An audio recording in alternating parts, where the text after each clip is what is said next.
Hello dear students, स्वागत है आप सभी का अर्जुन सोनी समय क्लासेस के अंदर, यानी कि सरस्वती ममताराज क्लासेस के अंदर।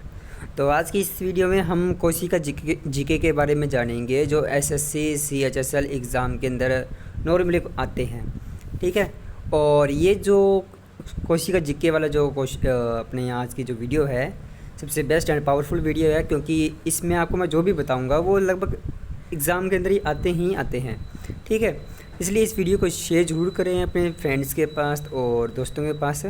ठीक है, और मैं आपको बता देता हूँ, वैसे ये साइंस जीके हर एग्ज़ाम में आने वाले हैं। ठीक है, और कोई भी एग्ज़ाम हो, चाहे वो रेलवे का हो, चाहे रेलवे असिस्टेंट का हो, कोई ऐसा भी एग्ज़ाम हो जिसके अंदर साइंस जीके आती है, तो ये वाले क्वेश्चन ज़रूर उसमें आएंगे। इसलिए अपने दोस्तों के पास इस वीडियो को शेयर ज़रूर कर देना अगर आपको पसंद आए तो स्टार्ट करते हैं हमारी कोशिका जीके वाली वीडियो को। देखो, सबसे पहले प्रश्न आता है कि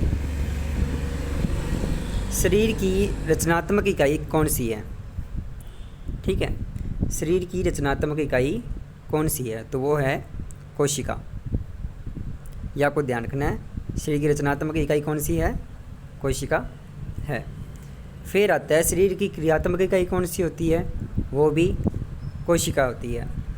जीवन की सबसे सूक्ष्म इकाई कौन सी होती है, वो भी कोशिका होती है। और कभी कभार ऐसा भी आ जाता है कि शरीर की रचनात्मक व क्रियात्मक इकाई कौन सी है, कोशिका है। आई होप दैट कि आपको समझ में आ गया होगा। देखो, ये 4 प्रकार के क्वेश्चन हैं जिनका आंसर एक ही है, कोशिका। चाहे आपसे ये पूछे शरीर की रचनात्मक इकाई कौन सी है, चाहे आपसे ये पूछे कि शरीर की क्रियात्मक इकाई कौन सी है, चाहे आपसे ये पूछे कि जीवन की सबसे सूक्ष्म इकाई कौन सी है, चाहे आपसे ये पूछे कि शरीर की रचनात्मक व क्रियात्मक इकाई कौन सी है, इन चारों क्वेश्चनों का आंसर एक ही है, कोशिका। कभी कभार कंपटीशन एग्ज़ाम के अंदर या फिर जैसे कोई स्पेशल लैब असिस्टेंट का जैसे एग्ज़ाम होता है या लैब अटेंडेंट का एग्ज़ाम होता है, तो उसके अंदर ये पूछ लेते हैं कि सबसे छोटी कोशिका कौन सी होती है। तो आपको ध्यान रखना है, सबसे छोटी कोशिका होती है माइकोप्लाज्मा गैलोसेप्टिकम। ठीक है, ये शरीर की सबसे छोटी कोशिका होती है। सबसे बड़ी कोशिका किसकी होती है, तो सबसे बड़ी कोशिका होती है शत्रुमुर्ग की। मानव शरीर की सबसे बड़ी कोशिका कौन सी है, तो आपको ध्यान रखना है, वो है अंड कोशिका। मानव शरीर की सबसे लंबी कोशिका कौन सी है, वो है तंत्रिका कोशिका।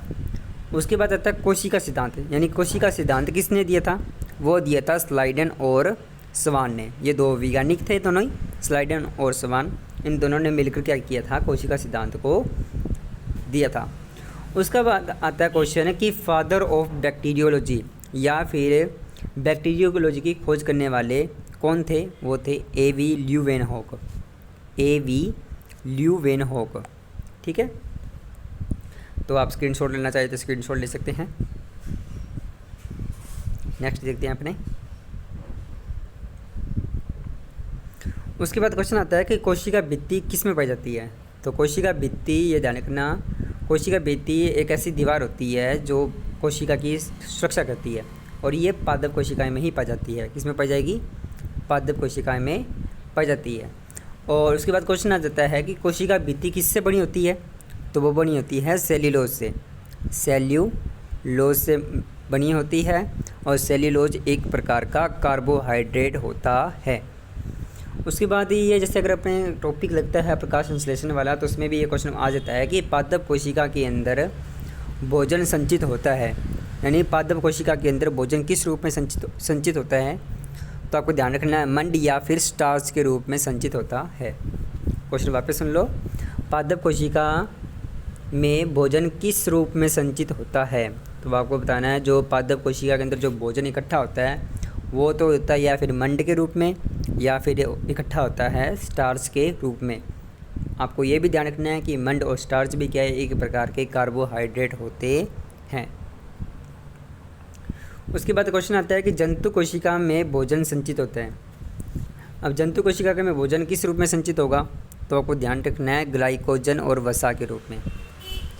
ठीक है, तो ध्यान रखना है पादप कोशिका में जो भोजन इकट्ठा होता है वो तो होता है मंड के रूप में या स्टार्च के रूप में, और जो जंतु कोशिका में भोजन इकट्ठा होता है वो होता है ग्लाइकोजन और वसा के रूप में। नेक्स्ट क्वेश्चन देखते हैं, कोशिका के केंद्र की खोज किसने की थी। कोशिका के केंद्र की खोज की थी रॉबर्ट ब्राउन ने। उसके बाद नॉर्मल क्वेश्चन जो एग्ज़ाम के अंदर आता ही आता है, अब इसके बारे में आपको ध्यान से देखेंगे। सबसे पहले क्वेश्चन आता है कोशिका का बिजली घर या कोशिका का पावर हाउस। कोशिका का बिजली घर या फिर कोशिका का पावर हाउस किसे कहा जाता है? माइटोकॉन्ड्रिया को। माइटोकॉन्ड्रिया को हरित लवक यानी कि क्लोरोप्लास्ट पाया जाता है पादप कोशिका में। उसके बाद क्वेश्चन आता है कि हरित लवक में क्या चीज़ होती है? हरित लवक में होती है क्लोरोफिल, जिस कारण से पादप हरा रंग का दिखाई देता है। ठीक है। उसके बाद आते हैं केवल लाइसोसोम उपस्थित होते हैं। अब लाइसोसोम कौन सी कोशिका में होंगे? ये ध्यान रखना आपको, केवल जंतु कोशिका में होते हैं। पादप कोशिका के अंदर लाइसोसोम नहीं पाए जाते। आपके एग्ज़ाम के अंदर आ सकता है, इसलिए ध्यान रखना। उसके बाद नॉर्मल क्वेश्चन जो आते हैं, आत्महत्या की थैली किसे कहते हैं? लाइसोसोम को कहते हैं। प्रोटीन की फैक्ट्री किसे कहा जाता है? राइबोसोम को। राइबोसोम को प्रोटीन की फैक्ट्री कहते हैं। मनुष्य में गुणसूत्रों यानी कि क्रोमोसोम, देखो ध्यान रखना, गुणसूत्र को अपने इंग्लिश में क्रोमोसोम बोलते हैं। और मनुष्य में गुणसूत्र की जो संख्या होती है वो होती है 23 जोड़े। 23 जोड़े का मतलब है कि मनुष्य के अंदर 46 गुणसूत्र पाए जाते हैं और ये 46 के 46 गुणसूत्र जोड़े के रूप में रहते हैं, यानी कि 23 जोड़े होते हैं। ठीक है। उसके बाद क्वेश्चन आता है कोशिका का मास्टर किसे कहते हैं? कोशिका का मास्टर कहते हैं केंद्र को। देखो इस तरह से हमारी कोशिका होती है। कोशिका के केंद्र में एक संघनित हुआ पदार्थ रहता है, जिससे अपन क्या बोलते हैं? केंद्र बोलते हैं, या फिर क्या बोलते हैं? नाभिक भी बोलते हैं।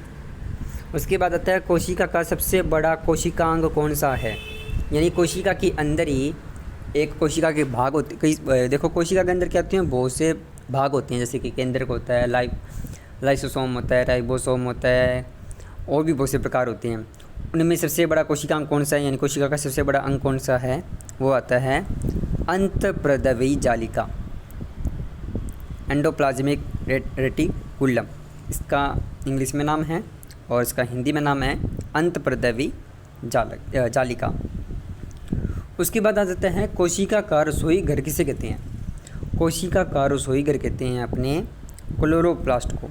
अच्छा, इसी से रिलेटेड एक और क्वेश्चन आता है, पादप का रसोई घर किसे कहते हैं? वो कहते हैं पत्ती को। ठीक है, LEAF लीफ को कहते हैं, यानी पत्ती को कहते हैं। और कोशिका का रसोई घर क्लोरोप्लास्ट को।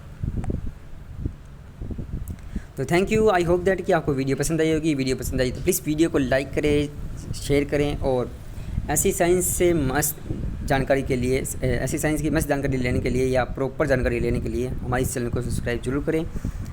ठीक है, और अगर आप इसकी PDF चाहते हैं तो मुझे इस नंबर पर मैसेज कर दें, 83 028 पर आप मुझे मैसेज कर सकते हैं।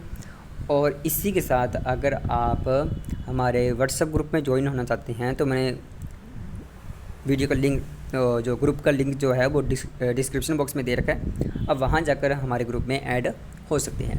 Thank you and thanks for watching.